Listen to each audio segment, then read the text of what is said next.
Very timely, your investigation. What are the key takeaways that we can look forward to seeing tomorrow? Well, first of all, what you're seeing right now with all these embassies closures is definitely related to what we saw and what we didn't see in terms of a reaction in Benghazi, that they want to avoid this happening again. Quick to mention al-Qaeda, quick to say, look, we know the when, but we don't know the where, and so we're going to close things down. So you're seeing that reaction now, the changes.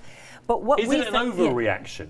Because of what happened before Benghazi and indeed before 9/11? Are they basically saying, we've got to look like we're doing everything we can? No, I mean, that in a sense, that depends on who you ask. Some people say, yes, it is an overreaction because you're telling al-Qaeda basically, look, you don't actually have to do anything and we're going to close all these embassies down. Plus, what happens once the window of warning is over, right? What do you do? But that being said, you know, I talked to Adam Schiff, Congressman in the House Intelligence Committee today, and he said that the chatter that they feel was exceeded that but before they saw at Benghazi and was similar to what they saw in 9/11. But also, I mean, you can't deny that the level they've got of intelligence here, where they actually have intercepted messages from al-Zawahiri, the head of al-Qaeda, to Nazir al-Wuhayshi in Yemen, order him to do something. I mean, these are the two top players, arguably, in al-Qaeda, directly in contact, planning something big. And that's what intelligence sources are saying, that this was more specific. This wasn't just a general, we're angry, we're upset, we want people around the world to be motivated to our cause, that this was much more specific. So they feel that it was, and you know, some people have speculated, oh, this could mean that there's some sort of a chemical attack or an unconventional attack, and that's why they had to shut everything down, because it wouldn't be caught by traditional measures, dog sniffing, you know, dogs that can sniff bombs or machines, and they're saying no, that they actually don't think it was chemical, but you know, obviously at this point a lot of it's classified, so we don't know. Let's get to the Benghazi element of your investigation. You got an interview with Jeff Porter. He was the man that briefed Ambassador Stevens, obviously was killed on that night, on security. Let's watch a clip from that interview. Why was manpower so lacking in Benghazi? We're essentially talking about is a CIA mission in Benghazi, whose purpose was to collect information, to collect weapons potentially, and they may have deliberately wanted to keep a low security profile. So because they didn't understand, they just underestimated the threat. That's right.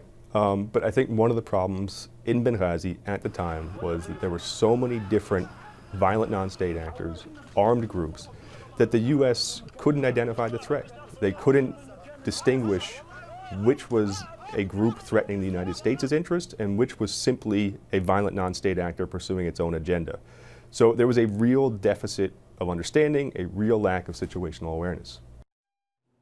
I mean, this sort of confirms my sense about the Benghazi thing. It was just general chaos and disinformation and a lack of real understanding of what was going on the ground. Exactly, and that's leading into it. I mean, of course, on the other end, there was what did they do about it, which is a separate issue, but leading in, this is exactly what happened. They couldn't tell one group from another. I mean, you'll see in the documentary, but earlier in the morning when Chris Stevens was there, he had seen men across the street from the compound taking cell phone pictures. He reported it to local police, but he went ahead with his schedule because you don't know. It could be nothing. It could be something. And as Jeff Porter, who briefed him, said, it was a situation where probably nothing would go wrong, but if it did, it would be catastrophic. And you'll hear General Hayden, former head of the CIA, Wesley Clark, all of them talk about this. You know, General Hayden even goes so far as to say, when he was talking to John King, that he thinks there isn't a single person involved who doesn't have regrets about what they did and why they did it. Of course, and of course the key thing is what happens next to prevent it happening again. And we are seeing in real time the very extreme action that the American administration is now taking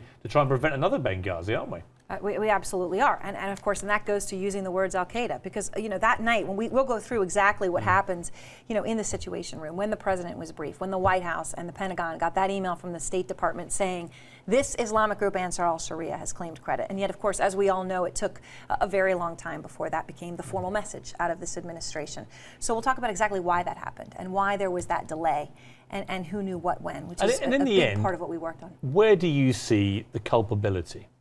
You know, it goes in a few places, and I think there is some culpability on the administration. You know, this was a White House that was aggressively running for re-election on a message of we have defeated al-Qaeda, it's on the run. You know, I was standing on the border of northern Mali last summer. No, that night, the president gave, was that a fundraiser, and he said al-Qaeda's on the run. And we were standing there and said on our program, it doesn't feel that where we are right now.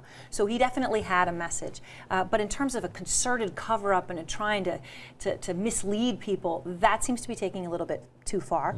But there are some real complaints about how they handled it that seem very fair. But then you have the Republicans who have politicized this.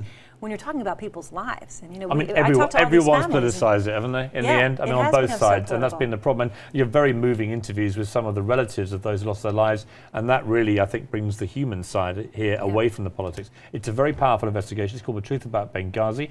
Erin Burnett is tomorrow at 10 p.m. Eastern.